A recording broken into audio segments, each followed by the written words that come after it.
Shalom Bapak Ibu Saudara sekalian yang dikasihi Tuhan. Selamat pagi.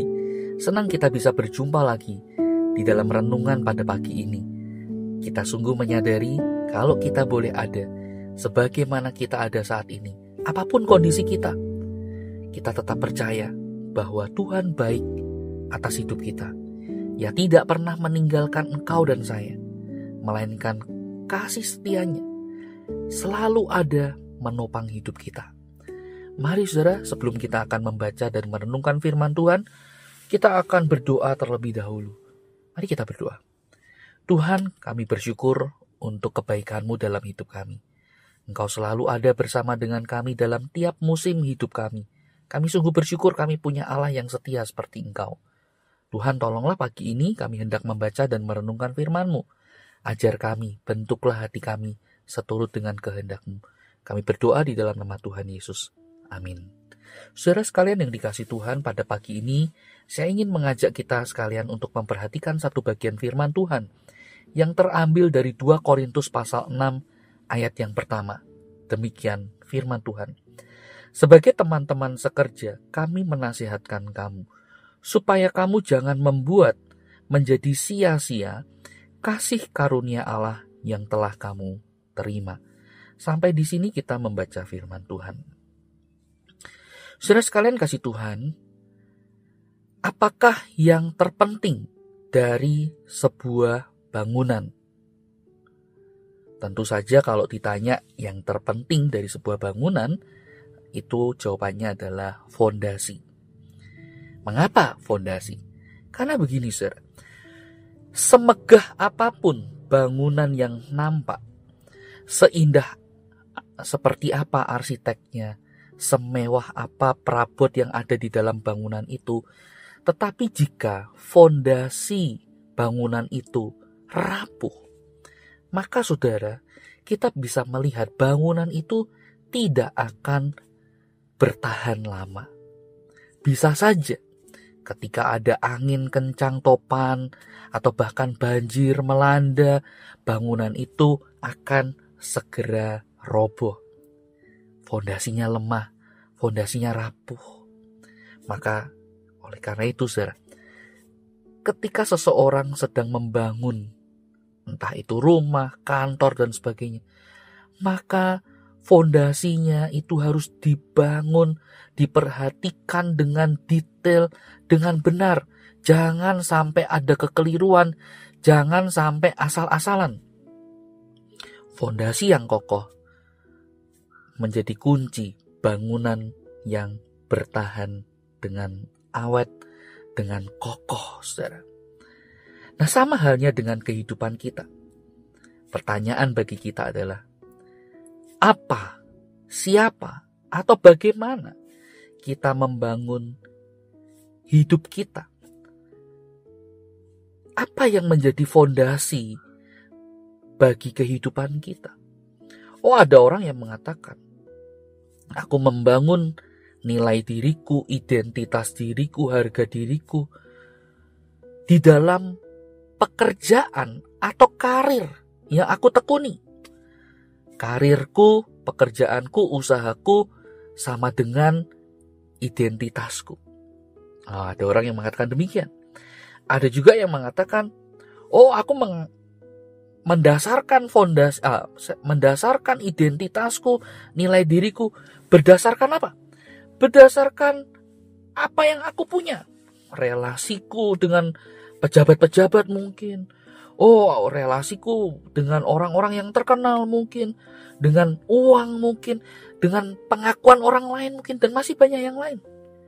Tapi saudara, pertanyaannya adalah, benarkah semuanya itu adalah fondasi yang sejati, yang benar di dalam kita membangun identitas diri kita, nilai diri kita atau harga diri kita?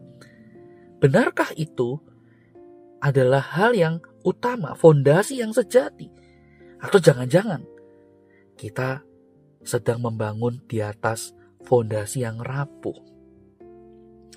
Saudara, Rasul Paulus mengingatkan kita di dalam bagian firman Tuhan yang kita sudah baca. Paulus menasihati agar jemaat Korintus dan termasuk kita tidak menyia-nyiakan kasih karunia Allah. Ia sedang mengingatkan bahwa hidup di dalam kasih karunia adalah, saudara, sesuatu yang tidak bisa dianggap remeh. Artinya apa? Kehidupan orang percaya harus dibangun di atas dasar kasih karunia itu. Kenapa? Karena kasih karunia itu adalah pemberian Allah, anugerah Allah. Dan inilah yang sejati. Hanya kasih karunia Allah yang sanggup menopang kita menghadapi tantangan di dalam kehidupan ini, di dalam tiap-tiap persoalan yang mungkin kita hadapi. Ketika kita sadar bahwa Allah turut bekerja di dalam segala sesuatu di dalam hidup kita, maka kita akan melihat betapa luar biasanya anugerah Tuhan itu.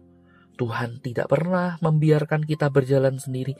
Ia tidak pernah meninggalkan atau mengabaikan hidup kita. Melainkan, saudara, Allah mau berjalan bersama dengan kita, menopang kita, menolong kita. Dan perhatikan, ini adalah anugerah yang tidak didasarkan pada performa hidup kita. Penentunya bukan kita, tetapi Tuhan itu sendiri.